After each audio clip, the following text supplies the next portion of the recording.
Dzień dobry, witam w Anatomii Biegania. Dzisiaj mój pierwszy w życiu unboxing.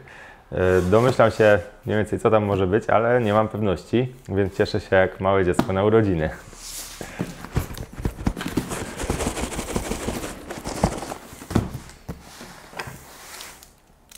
Przygotowałem sobie narzędzia.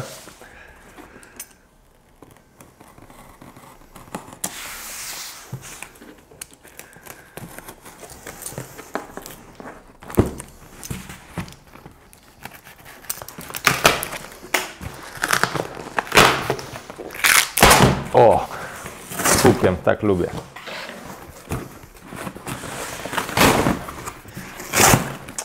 Trochę do góry nogami.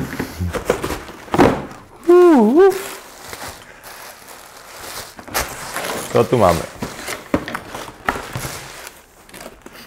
Obuwie jeszcze świeże, nieużywane.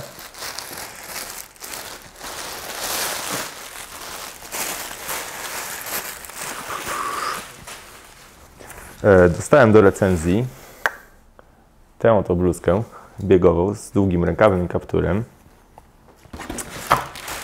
oraz 2 sztuki obuwia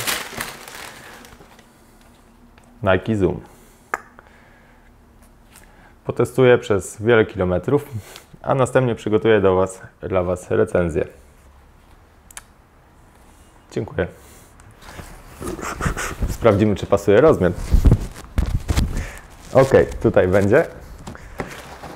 Buty 45,5, także też będą pasowały. Zapomniałem jeszcze podziękować firmie Nike.